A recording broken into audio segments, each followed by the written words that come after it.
Hey, good afternoon, good afternoon, good afternoon, good afternoon. It's going to be a great show today. And for those of you engaging, you might as well get ready because, as always, I'm going to say something that maybe most of y'all can't understand. Most people probably can't even follow what I'm about to say. Today's show is about Kandice Webber. Kandice Webber, the moments she had when she questioned authority, when she went in and she made a simple request to be heard, to be heard. And most people never understood that it was a request that came from her saying, you know what? No, you ain't gonna just go past me.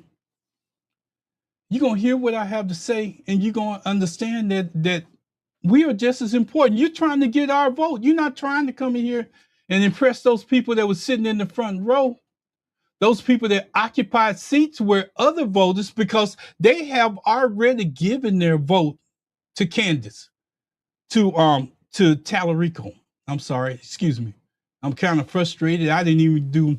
Normally, I do my good morning greetings in the morning. I haven't even talked to none of my people to assure me that they are right on this Monday morning. I saw a Facebook page post today that said one of the guys that I know lost their mothers. But you know what? I'm more concerned about being focused on where I'm at today because I think that what happens in these times is that people take what they want to hear and they post it. And when they post it, they never think about what they're doing because Candace had a post this morning before I even got on here. And I looked at it.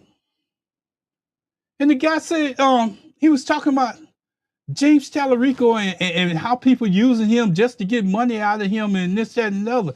Didn't he know that he wants our vote? Are you just gonna let him walk over you and get your vote? See, one of the things, the first thing that we gotta realize, I asked myself, one of the things I started asking myself is this: why is the message not clear? Why is the messaging that we're sending out not clear? And here's the answer. I want to say it in a way where you can understand. We got too many people that don't care. Too many people that don't want to get involved. We got too many youngsters out there. Youngsters, young people. I'm a little bit older. We got too many young people that don't want to engage in it because too many old people like myself and the other people are arguing with each other. See, Candace, the one thing that I can say about Facebook, you post out. You don't have to agree with her. You don't have to agree with nothing that she does. But here's the reason why I have a problem with what you guys do. I'm going to say this because it ain't no delicate way to say this. It's black men. It's black men. We forget how to stand up for our women. We think because they go out first and they say something and they initiate something. If you listen to the audio of some of those things in the background, it was one black man in particular that I heard that say, sit your ass down. What if that was his sister or his mother up there that was frustrated with what was going on? You don't say that to a grown person. Oh no, y'all, I got a show lined up. I'm looking at it right now. I want to go somewhere with it. But you know what? I think I'm gonna change it up because I need to say some things before I even do a show like this. See, y'all take for granted, and I'm gonna say y'all, some, not all, because I need to clarify. I have to say that because my co-host on my show tomorrow are gonna remind me, some, not all, take the approach that, you know, She shouldn't have did that. That was wrong format. That was all kind, it was all kind of wrong. But did you notice that one thing about it? She got his attention. See, a lot of people take that coward way of approach out here on Facebook, and they don't get nobody's attention. But when you standing there and you have an opportunity and you have posted what you was going to ask the question a week before, you want to get answered. But you get addressed as an angry black woman because you spoke different, because you spoke up. See, they don't have no problem speaking up. They don't have no problem speaking up. Other people don't have a problem speaking up because they put their issues in your face all the time. I want to make sure I stay on point this time because, first thing I want to say is this. You dress him up like a Texas Ranger. Sport coat, boots, starched white shirt. And you run them down that aisle in the midst of a bunch of black people being in the audience. Don't nobody else say nothing about it. They cool with that. Here comes the great white hope. And I had a picture out there. I wish I could show it because it tells the story of the mentality of black people when they see y'all gonna say he's Hispanic. But when they see somebody he could almost pass for white, you want to say, yeah, I agree with that. Oh, look at him. He ran down that aisle. He had our attention. Y'all sit there in your chair, skinning and grinning. Skinning and grinning because you got that from the front row. They were sitting on the front row where they should have had voters or people that wanted to ask questions on the front row. See, that's another part because y'all want to take up the front row when you're out there. But you don't realize that the front row should be reserved for people that haven't made up their mind whether or not they want to vote. See, y'all could stand in the back, get seats in the back, but you want to make it about you, kingmakers. You want to be sitting in the front row when they take those pictures on all these news medias and paper media or post it back to Facebook. Y'all did a good job of that. But see, those people that could have filled those seats were voters that hadn't made up their mind. See, you took the moment and you turned it around about you. And that's the thing about politics that I don't like. See, you want to skin and grin on the front row, but then you don't realize that you need voters. You don't need your vote. You already said, I'm here. You can go on your social media any time that you want to and post it. I'm here. But then you sit up and oh no, I'm going somewhere with this. See, one of the things that I don't like about people that call themselves Democrats, they're cowards. And I'm going to tell you the reason why I say they're cowards, because I'm going to have to go back a minute and help you understand. See, when Judge Al Green stood up in Congress and showed his cane and said what he did, none of y'all stood up and supported that. But most of y'all stood up and censored him. I'm going to step on some toes right now. Because it's important for us to understand and learn from this lesson and understand that we represent ourselves. See, when they walked Judge Al Green out of Congress, since you need to understand where this perspective is coming from. When they walked Judge Al Green out of Congress, every Democrat in that building should have got up and walked out with him if you was in support of what he did. But you know what you did? You sit there. You sit there. Now I want to call names, but name calling ain't doing no good. That happened a long time ago. But let me tell you what happened recently. and they sit there. See, that skinning and grinning went off their mouth because they thought they had brought him into a safe environment where he could just say what he wanted to say. They had artillery set up. They had already got their names out there. They had took up all the time for talking, and everybody wanted to get in on the conversation to introduce him. But when you're in a public environment and you soliciting votes from the people that's sitting in the room, it's a couple of things that you don't have to do if the candidate is strong enough on its own. And see, I'm gonna give you an example. Have you ever seen President Obama when he walks in the room? His greeting doesn't start by when he gets up on that stage. He starts greeting people at the door as he's walking in. People that he don't even know. Hey, how you doing? What's going on? Hey, how you doing? And he greets them all the way up to the seat. It doesn't matter who you are. He's not afraid to greet you and say hello. Hey, I see you. See, when you're a candidate, you have to do that too.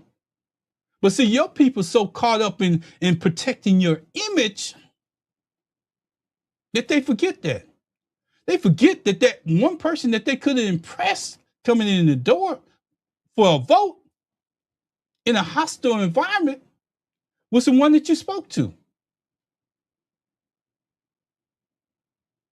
See, you came into that environment, say that you was willing to ask questions, answer questions.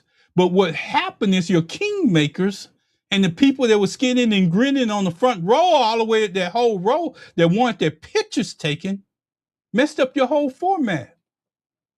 Because you was caught up in them and not the people that was around them that was voting.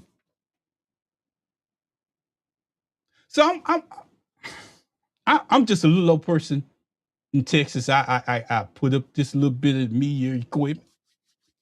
I might not get recognized out there. I get recognized more in my shorts than I do in my longs. But see, the longs is where the information comes out. So maybe your people can help themselves. So if you're going to take them into a black environment, get the black people off the front row that you already got their vote. Or it becomes protection. You know, the reason why I admire Kandice Webber is because she sticks to her point. I didn't just start following Kandice because she came and stood up. Kandice was standing up on every page that she got. So y'all, it was a moment, but y'all missed the point that she was trying to make. She was trying to make a point to let you know that you need to answer some questions. You're not going to just get my vote without answering some questions. But y'all, see, every time a black woman stands up and says something that you don't like, you want to crucify her. But you allow a person that doesn't have your skin color to walk in a meeting that you had and tell you who you can't talk about.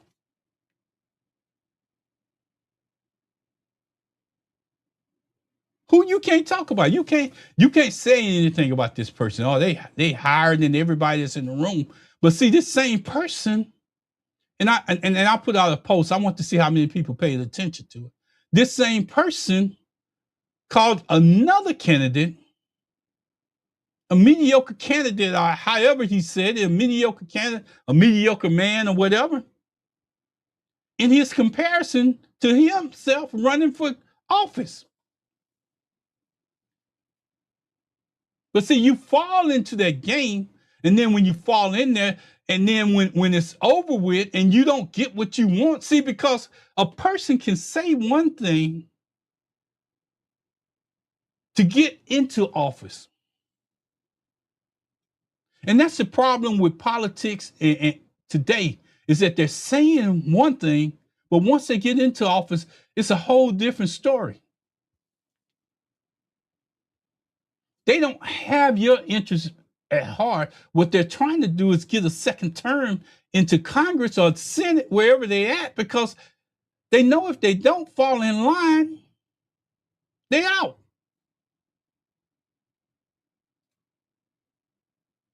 See, we got to put this where everybody can get this, because sometimes you got to reach down and help everybody accept it and help everybody understand, because sometimes you have to reach down and make people come up and understand. You have to understand that I wasn't going here, but I'm going here today. Candice, you got me fired up today, so I just got to tell the truth. Her name is Kandice Webber. Go out and follow her page. She's making posts all the time. You may not like the way she makes her point, but it's still true. It doesn't make it any less true. And if you go into her page, you better be prepared for what she brings back to you.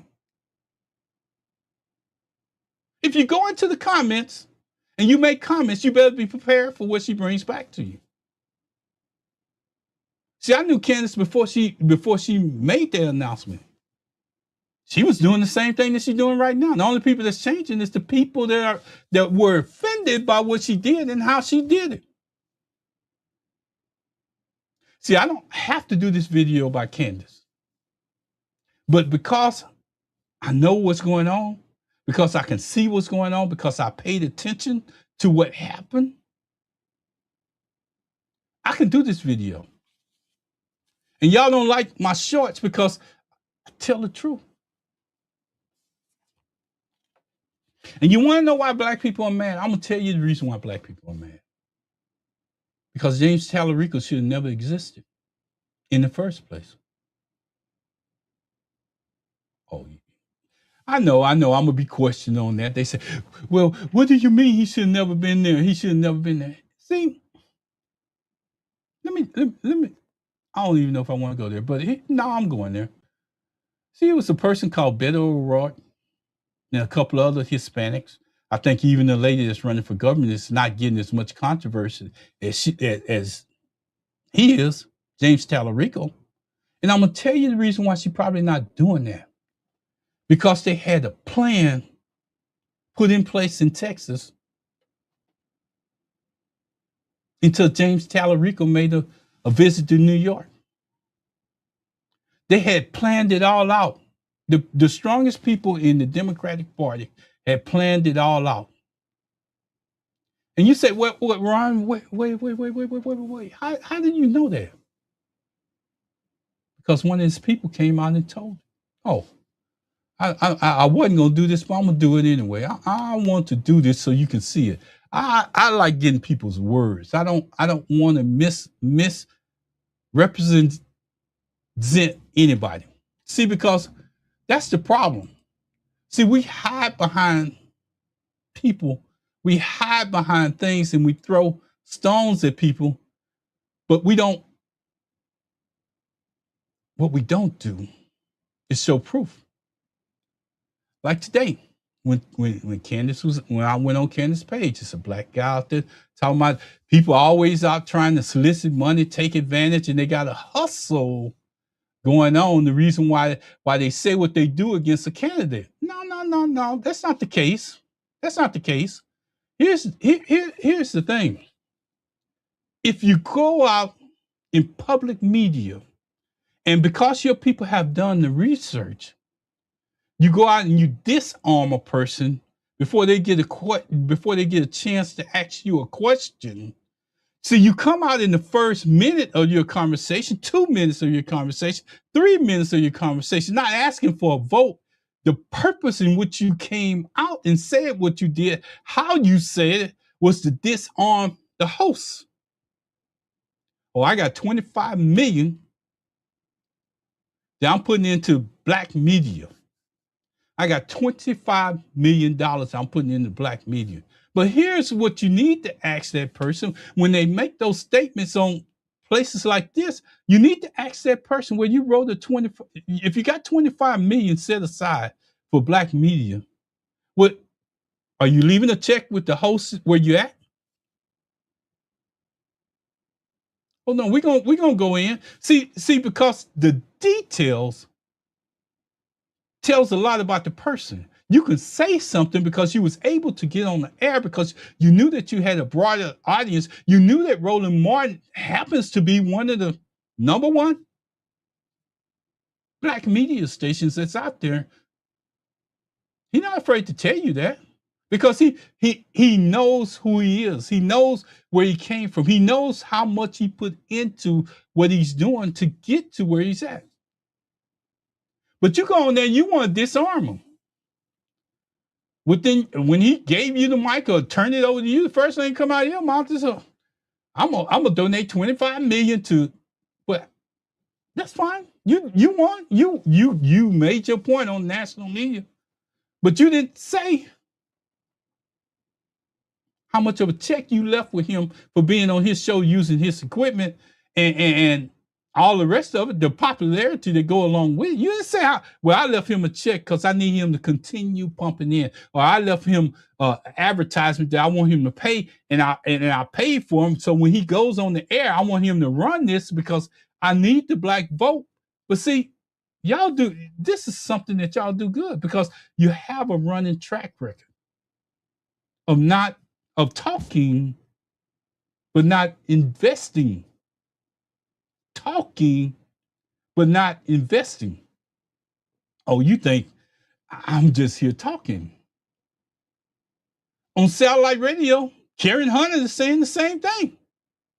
Y'all do good at talking, wanting to come on and get their audience, but you don't do anything to help them stay on the air.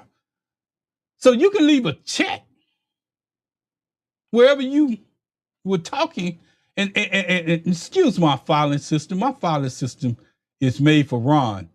I intentionally did not want to come on the air and start doing this, but sometimes things change. And see, this whole show is supposed to be about Kandice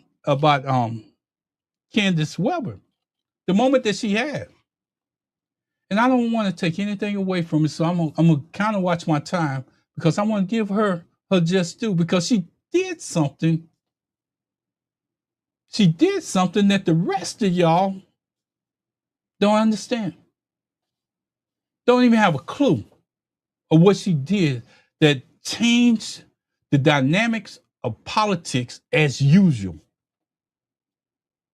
That one moment that y'all take for granted, that you complain about, that you sit back and say, you need to sit down and shut up. She changed the dynamics of what politics are about. You got to hold people accountable when given a chance.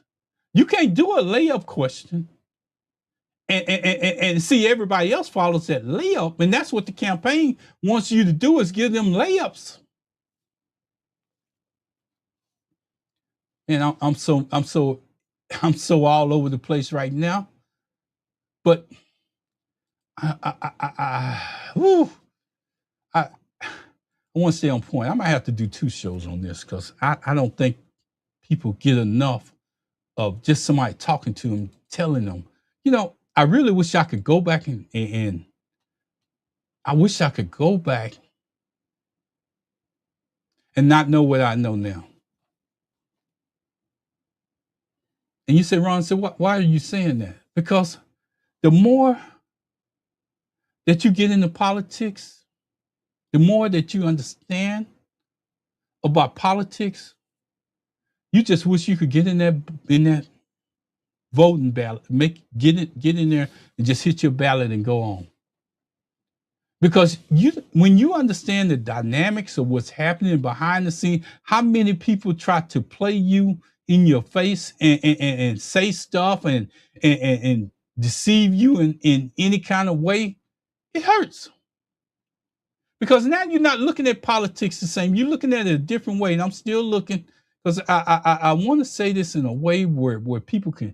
I don't want you to hear me say it, and I might have to do it on another show because my mind is wrapped up and I'm tight on stuff right now, and I'm still looking at my computer and I'm still trying to get this information up so I can share it with you because I get tired. When I say I'm tired, I get tired of people using other people to build their self up. I get tired of that. I get tired of other people using other people like Kandice to say something and then don't back it up. Sometimes we have to take a pause before we post and do a little bit of research on who the person is. Kandice didn't just show up on that day. Kandice did not just show up on that day and say, hey, I'm going to stand up right here. Kandice has been standing up for a long time. Kandice has been standing up for a long time. She's been doing the same thing in social media. But y'all want to crucify her for standing up. And let me just say this. I'm not going to find that video, but I will play it one day. I'm not finding that video right now, but I will guarantee you I will play it. If not today, I'll play it on the show tomorrow, on Tuesday. See, Kandice represents Jasmine. And I'm going to tell you the reason why she represents Jasmine. And I'm going to tell you, if you go out there and look at one of my Facebook posts, I even have Kamala Harris in there. Because Kandice represents all women. What she did represented all women. Because we take and put women in an environment. Then when they run for office, we say that we ain't voting for them. It's something always wrong with why we don't vote for women.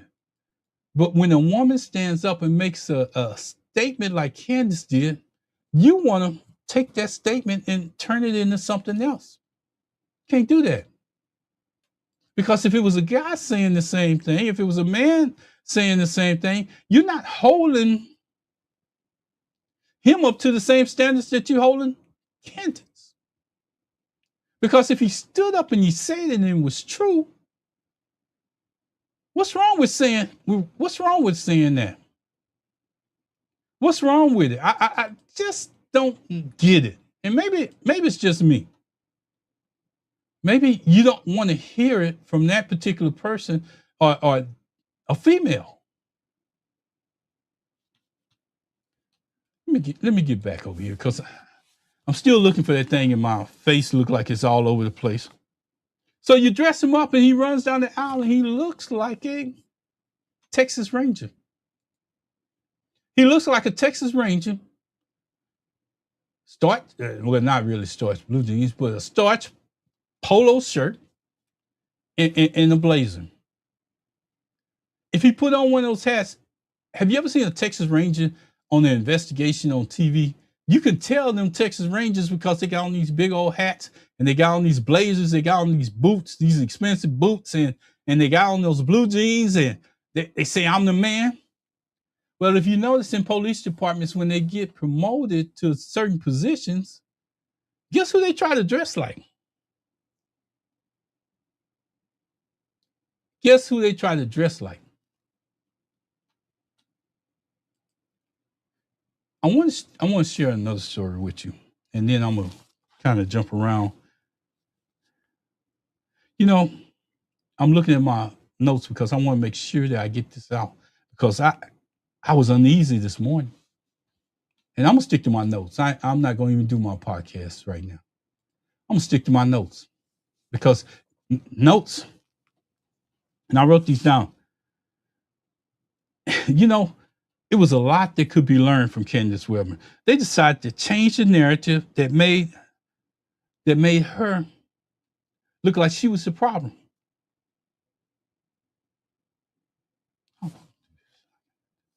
Made her look like she was the problem. And you other people came out and made her look like she was the problem. Made her look like this was the first time she ever said that. That wasn't the first time. All those people skinning and grinning and on the front row, and they know who she was. They knew who she was before she got there because she's been active within the community. Active within the community. She engaged with those people before. So they knew who she was. And some of them probably said, God, why did he go there? Golly, why? because that was the moment that she spoke up for every black person, that every black woman that has ran for office. And you know what? I'm gonna say this, and you say, "Well, why is Kandice different?" Kandice said it's best when she played the opening clip of James Talarico. I'm gonna say it so you can understand why that moment meant something. When she played the opening clip of James Talarico in DeSoto, and he admitted he made mistakes in Houston. Did he make mistakes? No. His only thing was is that he had somebody that was there willing to challenge that moment, willing to ask a question and wouldn't go with a one-step format. And you say, why does that make a difference? Well, here's why it makes a difference. The real question is the you know, her moment mattered because she asked a direct question. And then she pushed for clarity because he didn't answer it. She did not let the room be controlled, let him take control, because this is a format in which people are there to see him. She did not accept that one question with no follow up. She showed what happens when someone refuses to play along with a program. She showed what happens when a politician is not comfortable stepping out of where they're at. See, he was willing to take her off the air, but he didn't want to take her while it was being recorded because she followed up just like anybody else. Have you ever seen a presidential conference?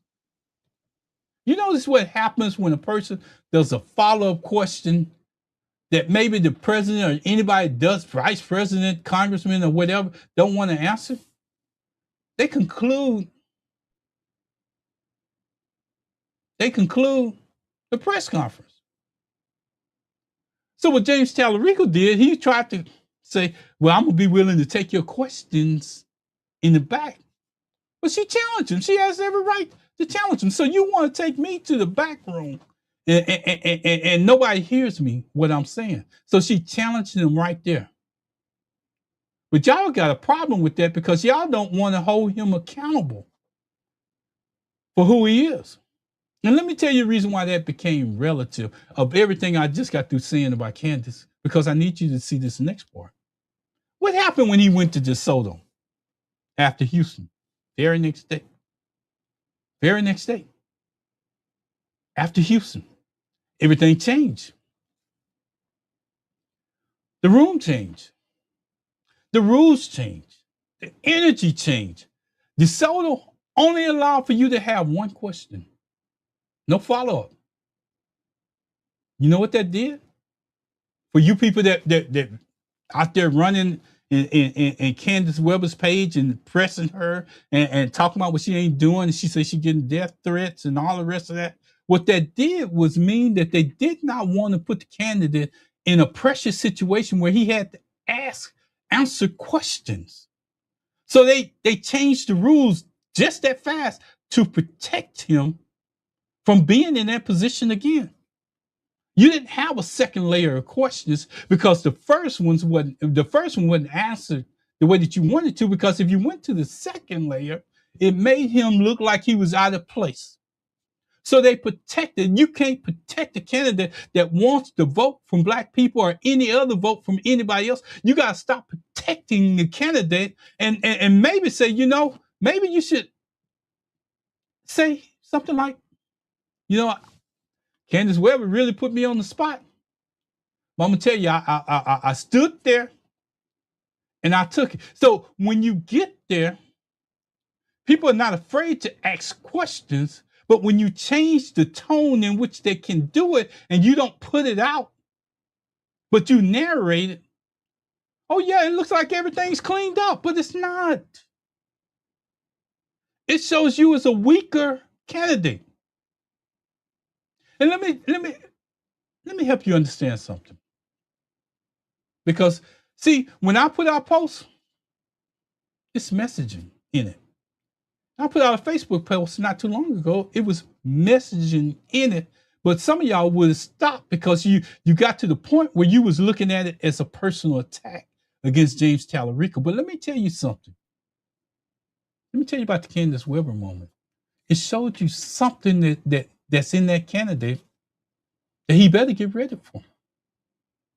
The Republicans don't play fair, and they too quiet right now. They posting settled stuff. But see, what happens to Democrats is we are not prepared for the settled stuff. We don't take on the settled stuff. We protect our candidates. Then when the mudslinging starts, they're not prepared for it. So if we start putting it out there early, maybe since he won the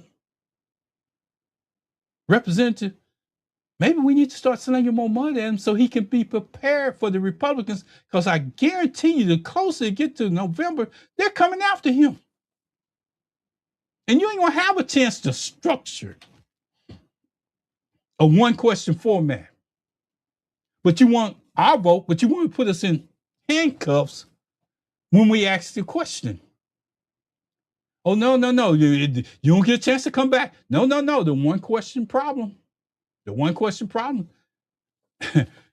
You want to vote, but can you be good enough at answering 2 questions, maybe 3 questions from the same person? And that's the kind of thing that we should be asking, because we're not one-question people. When you do that, that's called protection. And if you need protecting and you're not even in Congress yet, why should you earn our vote? And this ain't even about, I ain't saying nothing about the other person. I say a little bit about the other person, but this is about your actions, your people, and how you being presented. And that's the reason, again, I'm gonna say, that's the reason why Kandice Webber moment was hidden. You didn't understand it. Your people didn't understand it. Those people sitting in the front row, skinning and grinning, they didn't understand it. But people who vote for you understood it. People who vote you're trying to get and sway to your side understood it. You can't avoid asking questions. This is a time when you should answer questions. Not off camera, but in a way. Because see, you I was looking at something before I went on, and I got caught up in, I'm not going to even look for it because it's going to lose me again. But CBS just ran a poster that probably your people approved of. James Talarico say he spent $25 million. He's going to commit $25 million to get the black vote. See that? What should impress people is this. See, when you went on CBS and you did that, you didn't get that time for free. See, that's what the details. When you go on ABC and everywhere else, you don't get that time for free. But when you go into black media, you think it's supposed to be given to you. Or you say stuff like 25 million and not leave a dime.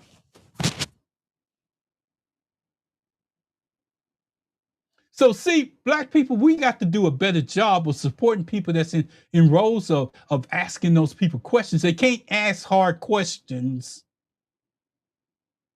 because people are cutting off the narrative. And when they do that, you don't want to be confrontational when you come back.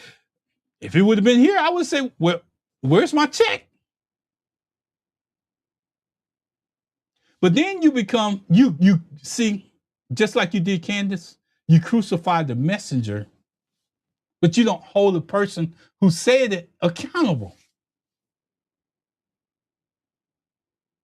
You don't hold the person who said that I got $25 million to invest in black media, but I paid to get on every major news station that's out there, I have to pay to play.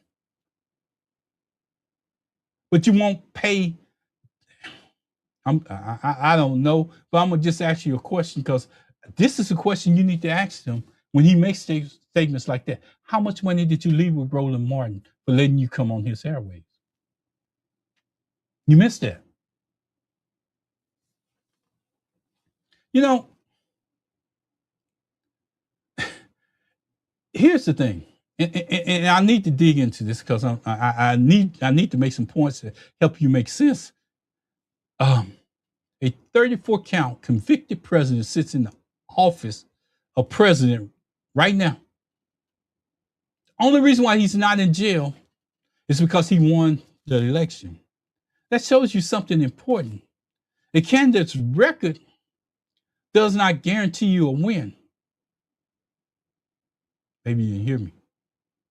That proves voters did not always respond the way people expect them to.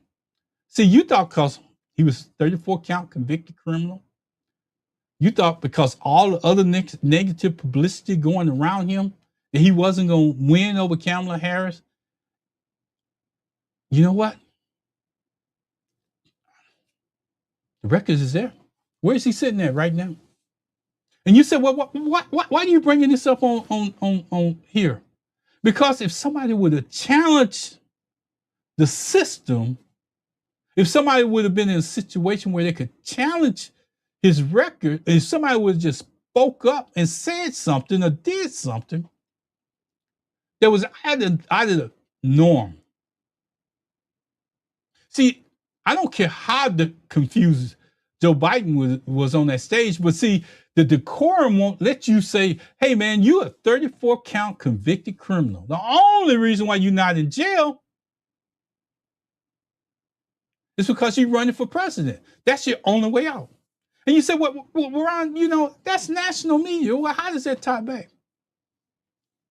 Because you got a person that's convicted too that Talarico is running against. Ken Paxton. You think that Ken Paxton's record would automatically give Talarico a victory. I'm showing you that it won't. This is a Republican. Look at the map. Any maps, I don't care what they show you, look at the map. Those same little bitty towns that got him voted, where probably 100% of the Hispanic vote voted for him because they used that advertisement to get them there. Well, on the other side, they got 100% too. But they got more numbers than the 100% of Democrats in those small towns that you say it's an automatic win for him. Because Ken Paxton has been convicted too. I'm just saying that a criminal track record doesn't automatically mean that you're going to get the vote. But here's what you should do. Because Ken Paxton may not get the black vote, but you don't know how to go about getting it without stepping on your toes. The people that you got that's trying to show you your kingmakers and whoever think that they run in the town, they only speak for themselves. See, all those people in the front row, they're representatives that have got elected into office.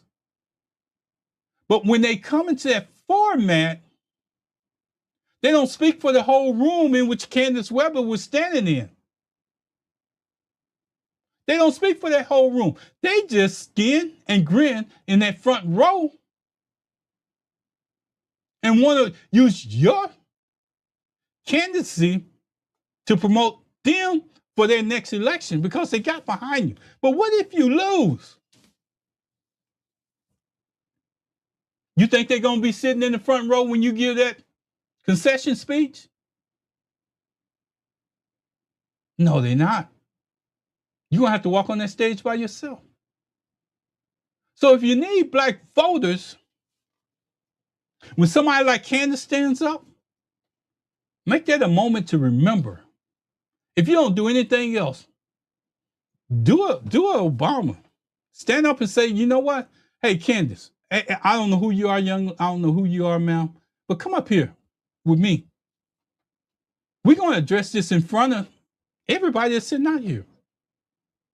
Because if she stood up and she felt that way, if you brought her up to the stage beside you and you say, look, we're going to iron this out right here. What's your question? What do you want to say? But see, your people that's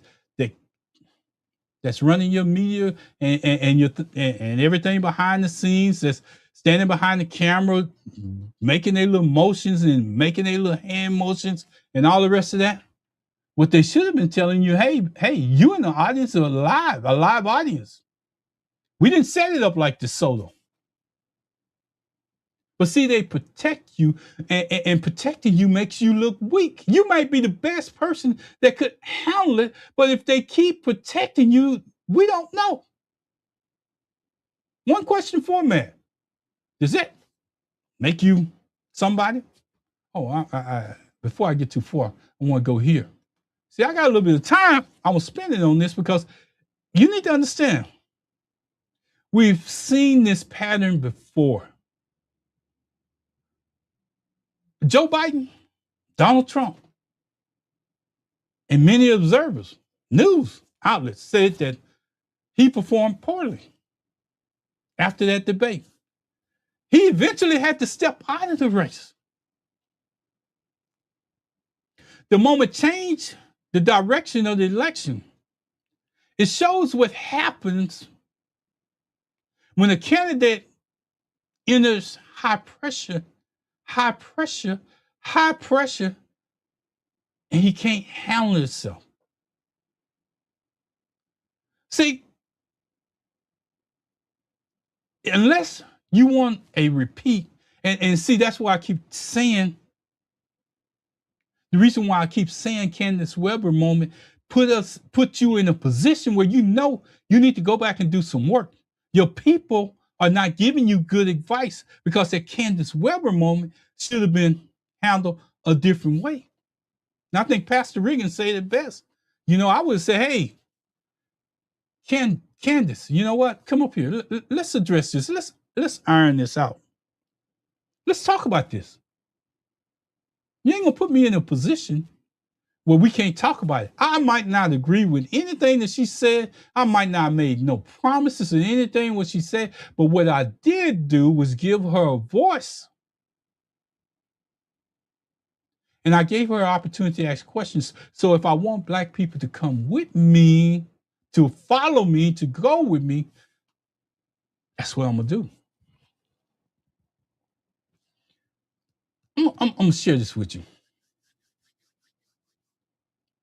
You know, there's a reason why Black voters don't trust you. And I don't think that none of your people ever tried to address this. Now I'm gonna tell you about a historical moment that was done. I've never seen it a day in my life of watching politics. And I want to be careful when I say this, and I want to be careful because I need my audience and your people to understand. It may not be your fault. The reason why Black people see you the way they do may not be your fault at all. Because this moment, I'm still mad about it. Every time I hear it or I see it, I'm mad about it. Yeah, now I'm gonna admit this right here. Jasmine Crockett did lose the election. How she lost the election is suspect, but I'm not gonna go into details right now on the suspect part of it. You can go back and see my other videos on the suspect part of it. But here's what I saw happen for the first time in all my time. I never seen the next day, the next morning, somebody go on the air and brag about their candidate's defeat. Chuck Roach. He went on there and he bragged about the candidate's defeat. He bragged about what he did, how he did it, when he did it. And basically what he said, and this is what I gathered from it, I, not you, I. He basically said black voters didn't have a chance by the way he set up the campaign. What he said is that Hispanic voters have a better voice in Texas than black people do. He said it. Don't take my word for it. Go out there and see what he said, because he had on a James Talarico shirt the next morning when he said it.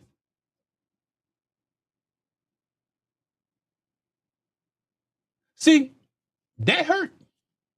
That hurt you as far as black voters. Then your people came out and attacked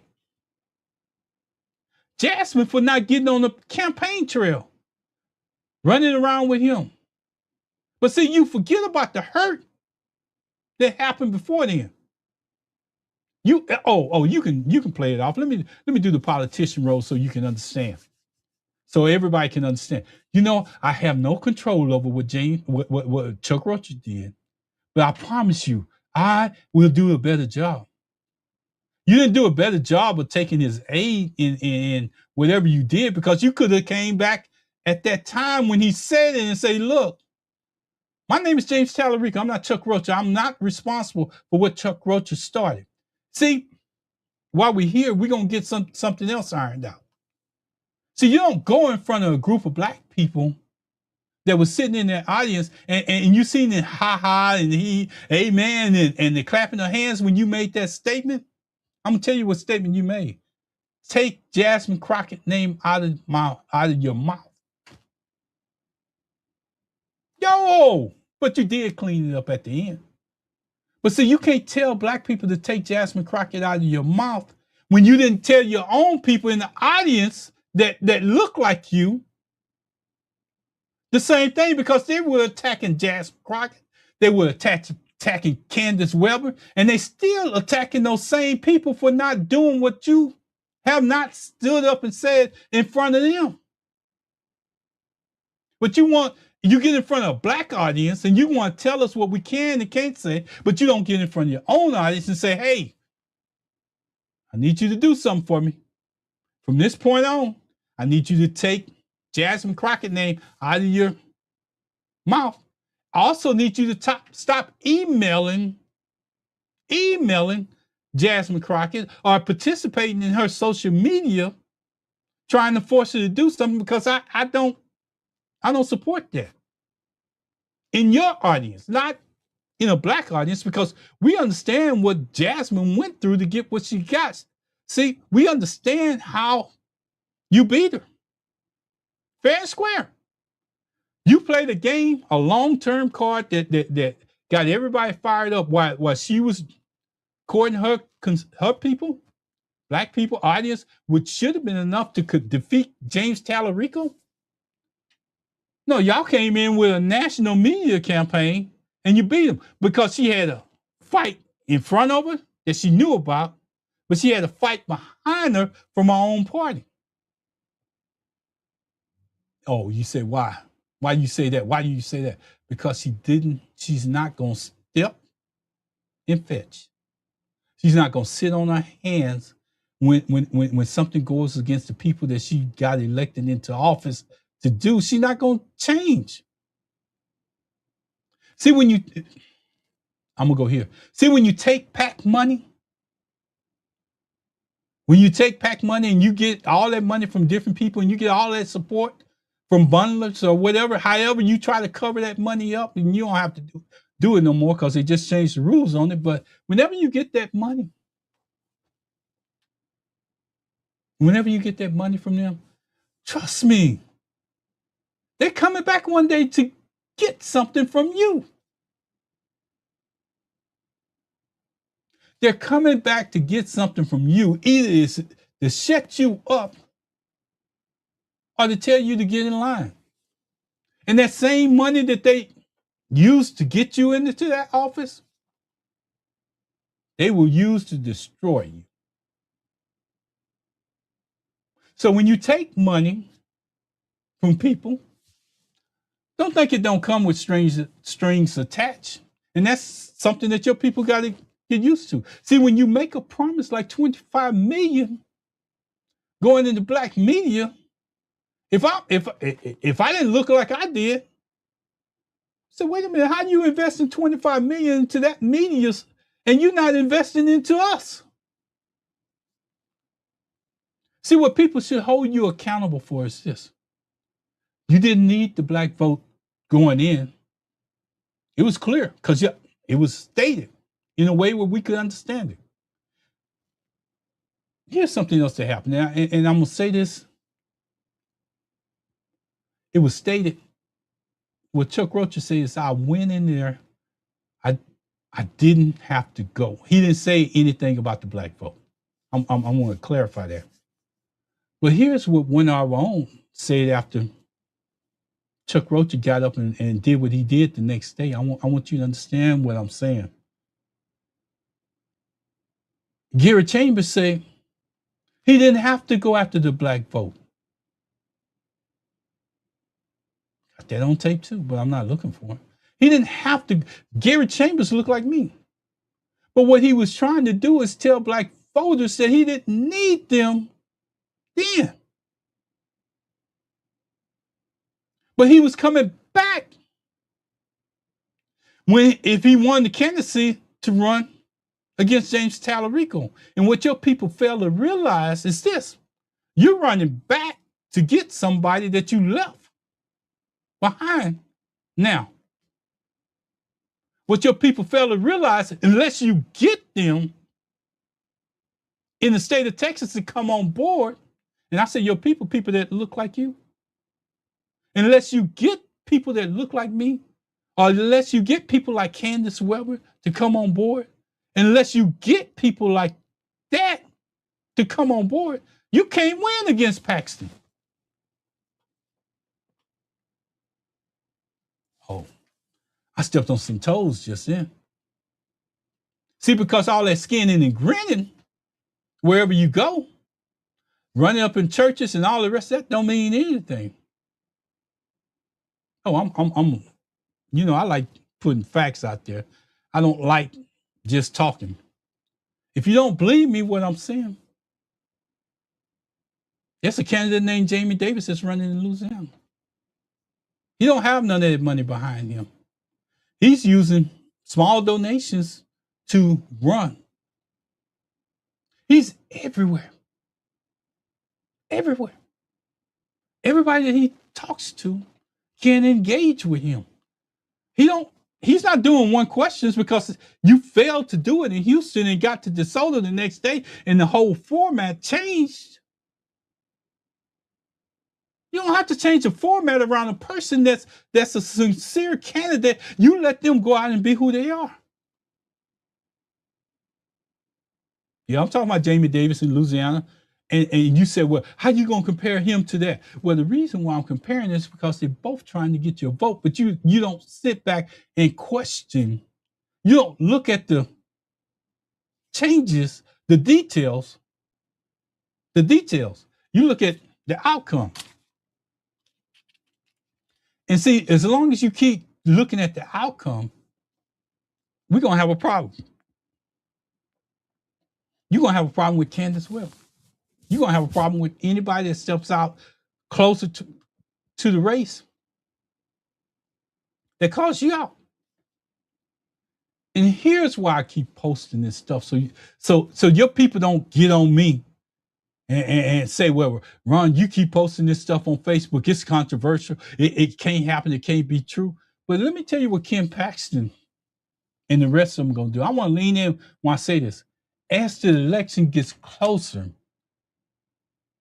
and the Republicans feel like they need every bit of ammunition that they got, you don't think they're going to bring up that you call Cullen Allred a mediocre candidate? You don't think they're going to bring up how the Democratic Party was attacking one of their own behind the scenes? You don't think they're going to bring up Obama coming down here to have tacos and I didn't see him eat one taco? You don't think they're going to bring up you went to Pearland at a black soul food restaurant? Everybody knows what's in soul food restaurant. You supposed to be a vegan? See, they're going to attack you in those ways, but if you get it out of the way up front, that's what your people should be telling you. You know what? Let that stuff come out. Because then people are prepared for it in the end. It's not shocking to change the vote. You already got people that's not voting because they think their politics are fake. But then you want to crucify, your people want to nullify a person like Kandice Webber, but she's asking a question. Those are the kind of people that you should engage in, jump into. Those are the kind of people that's for real. That's a vote too. That's a vote too.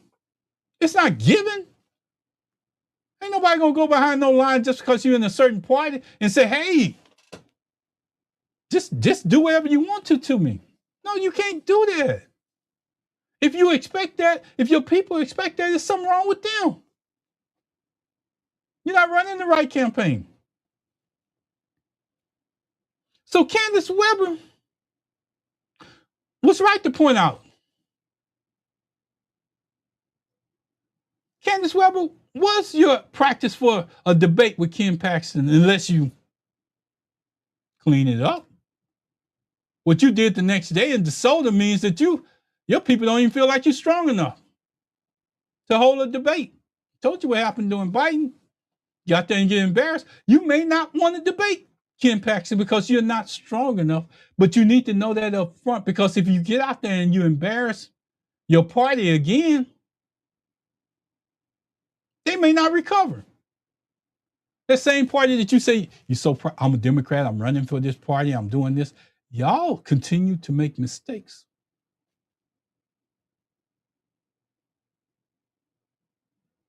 The office that you're running for, senator. And I'm going to call out one of my own again. I'm not afraid to call them out, because if we don't call out our own, we're not doing a service to anybody. Hakeem Jeffries just stated he wasn't voting against the money to go to Israel. He stated that. You know why? Follow his FEC filings. Follow him. Follow where his money comes from. For years,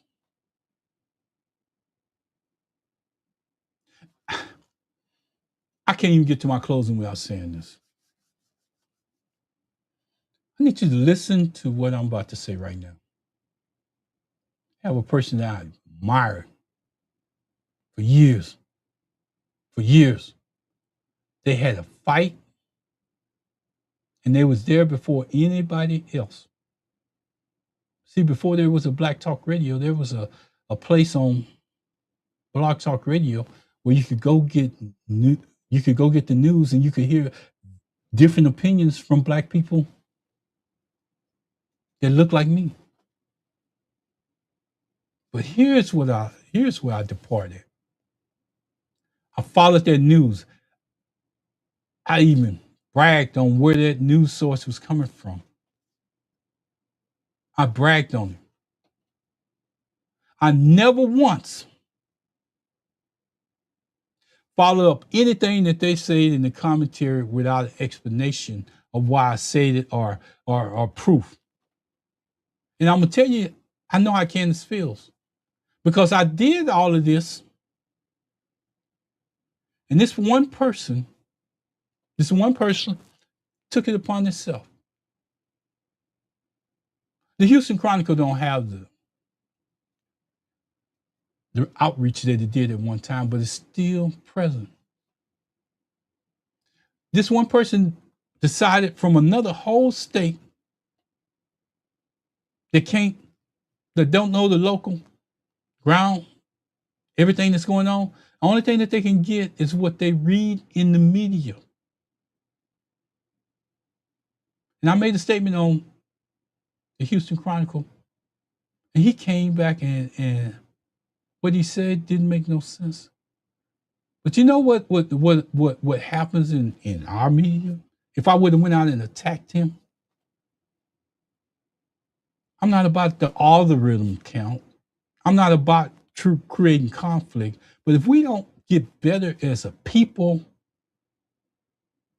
in what we say, we're going to be the destruction of ourselves. And I shared that with you so you can understand that Kandice, when she made that statement, it was something that more people should do. More demands should be made of candidates that want your vote. Don't just give it to them. And see, Kandice is taking all kind of heat behind what she did, but you need to stand up and support people that's willing to come up. Don't be that man that's on the videotape that's in the audience that looks like Kandice that say, sit your ass down. Because she was standing for you. When Kamala Harris decides to run for president, you need to understand that she's standing for you. And if you're black,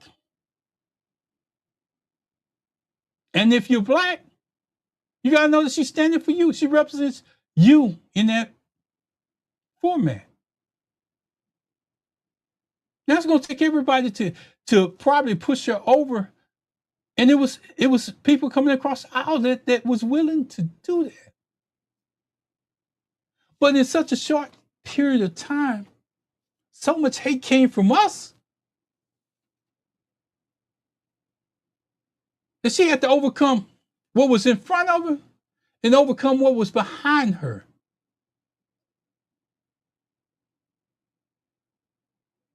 See, that's the reason why when I say, when black women stand up, the first thing she should have on her side is black men saying, I support you.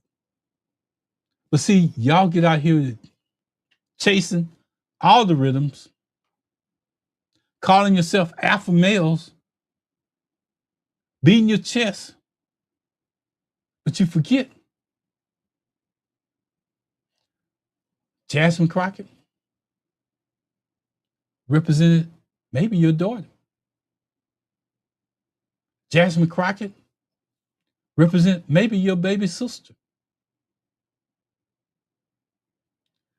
Jasmine Crockett represents everything that we call ourselves as black people.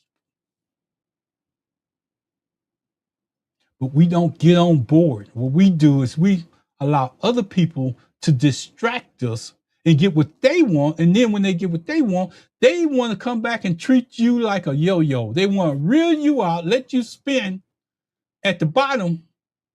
Then they think that they can just flick their finger and your vote comes up automatically. They play you just like a yo-yo and you accept it. You fall in line. See, that's controlled behavior. That's the way that they've done us for years. We accept that. And we shouldn't. So when I talk about Kandice Webber moments in which she had, that was one moment. But it made national news.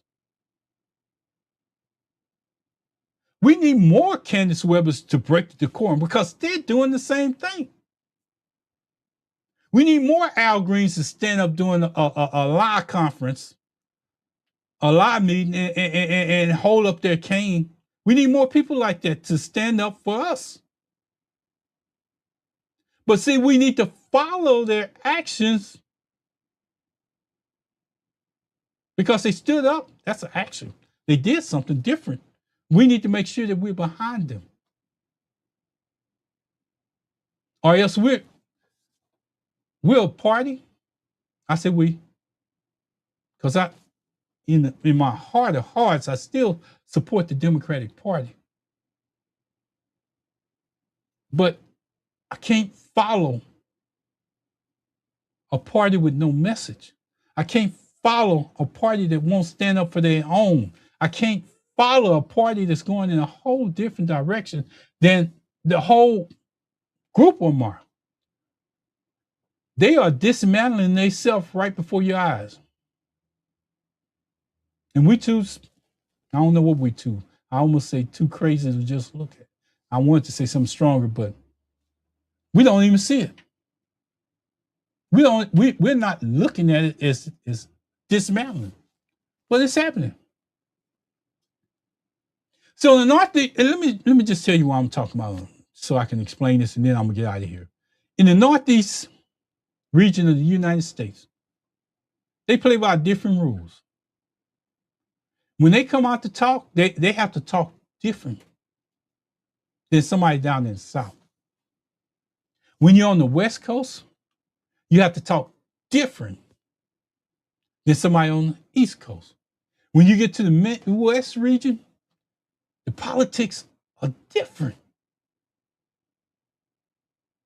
But if you're not a party that's willing to recognize the difference across everybody that you're willing to get a vote from, that you want to get a vote from, you're dismantling yourself. So before it gets to 2026, I'm looking at a King Jeffries picture up here. I'm looking at Byron Glass picture up here. I'm looking at Jasmine Crockett's picture up here. And I'm going to ask you a hard question. I want to make sure I get it right. How did James Talarico win? Was he Texas tough? Or was he handpicked? Oh, some of y'all know what that is. Especially the people that look like me. Was he handpicked?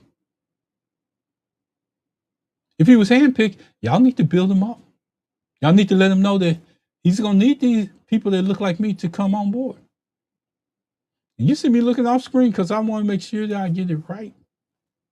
Because, see, what tells me something is that I can look at you in my camera right here in front of me, and off to my right is Instagram. Off to my left is the service I use to get on the airwaves. So I'm looking left, right, up and down. I got 3 pictures of me right in front of me, so I know where I'm at. Here's what I want to say. Here's what I want to say. This episode isn't about who's right and who's wrong. It's about engagement. It's about preparation. It's about what happens when you follow up questions. It's not done to set you up for failure. It's done because people felt like the first question wasn't answered. It didn't answer their question. So they need to have the ability to follow up. But if your format is set up for them not to do that because they're scared that you're going to look weak, you're a weak candidate. You're a weak candidate. And let me say this, and then I'm going to go somewhere else. Kandice Webber moment might have been done more than people might have done more than people give her credit for.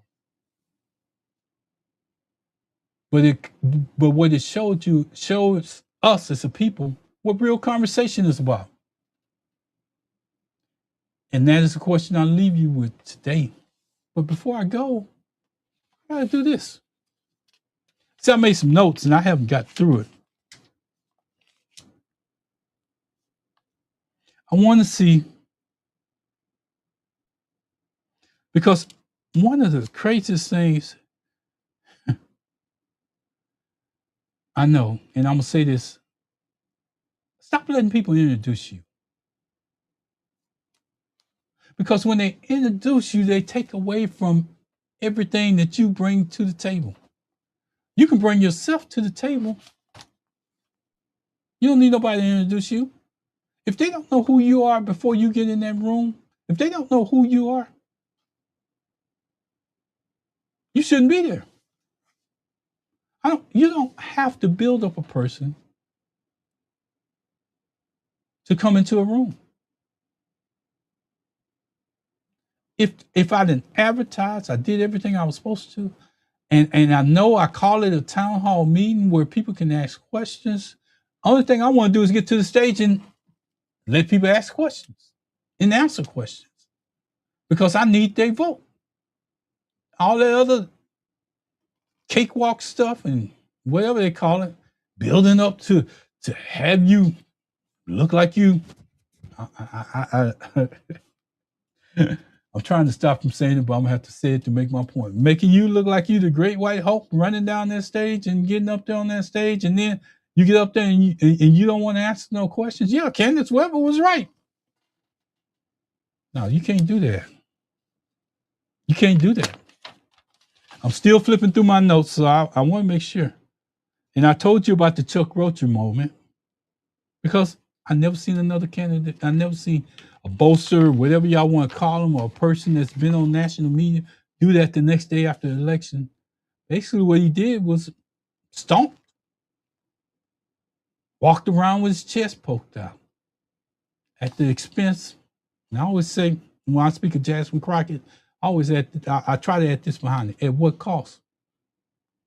It's Black people.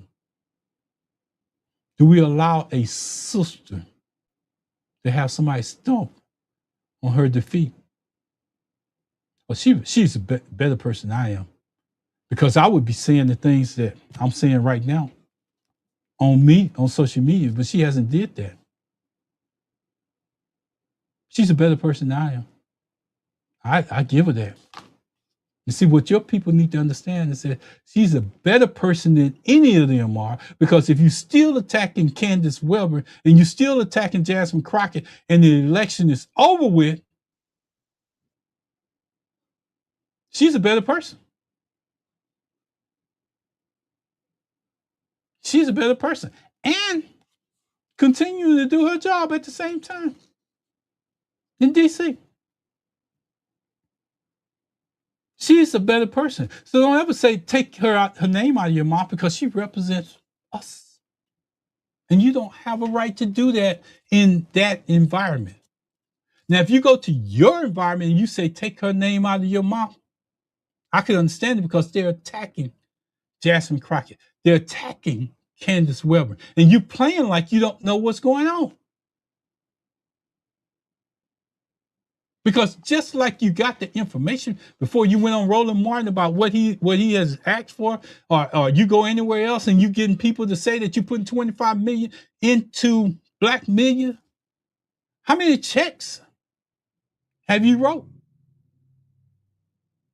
See, because you're gonna want that same. And when I say Black media, I want to break it down, because you're gonna need people to knock doors. You're gonna need people to run campaigns as you get close. You're gonna need people to do all that stuff behind the scenes. But how many checks are you gonna write for the Black folk?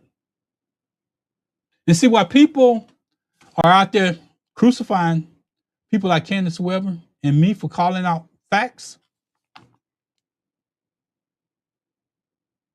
they're not leaving any money with you. So when the next candidate, Black candidate, comes along, maybe those media sources have enough money to pay their bills and allow for a person to come on the air. But see, if you never hold a campaign or people accountable for them, you never achieve anything. I want to make sure that I didn't miss anything before I get off, because there was so many things that I wrote down. Never dismiss anybody like Kandice Webber. Never. And for you guys, I'm going to say this. I want to put this down, because I'm going to say this.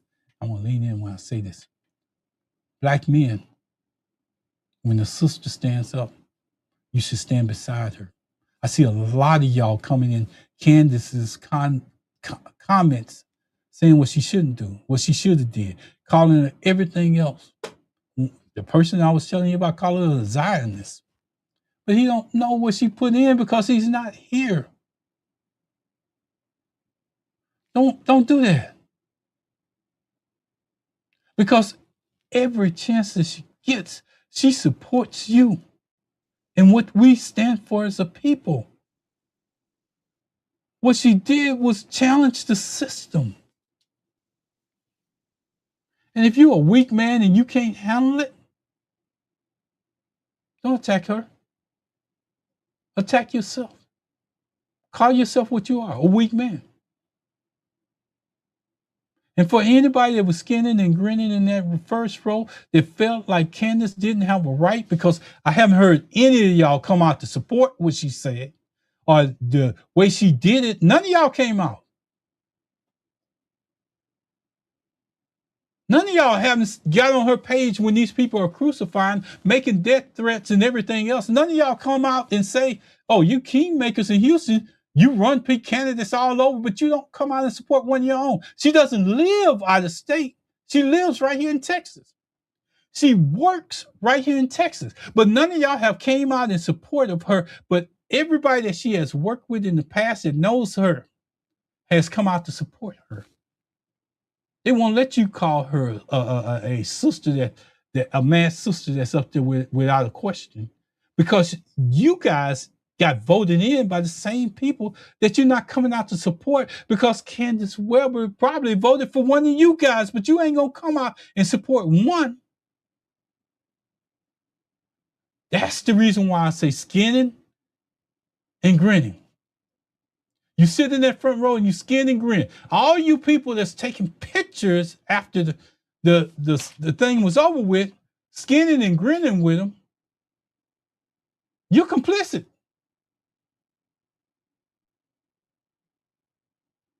You got the whole people that you want to represent you in office. See, he represented you that day, but you want to hold him accountable when he wins your vote and he goes to Washington, D.C. You want him to have that same type of, when he's talking about black people, then let me tell you what happens. See, so he gets to D.C. He gets your vote and he wins. But when he doesn't do what you want him to do and he doesn't answer those questions, the same people that's skinning and grinning, same people that's threatening Jasmine Crockett, same people that's attacking Kandice Webber, now you want to get mad and complain. This is where you should be complaining at. Because if you lift a person and put them into the office, it's too late. It's too late. Most of all, I'm gonna say this and then I'm out. Ken Paxton ain't gonna be fair. He ain't gonna be one of those people that's an easy pushover. So I need your people to know that when I put stuff out there right now, I'm challenging your candidate right now. So when the Republicans come after him,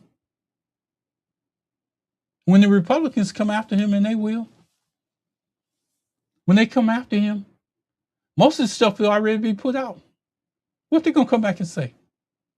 And this is just the stuff that I know.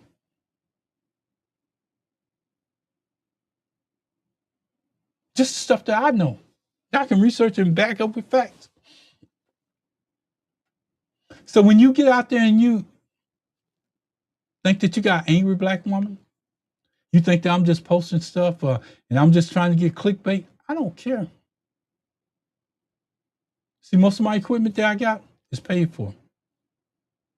Most equipment that other people have is paid for. People like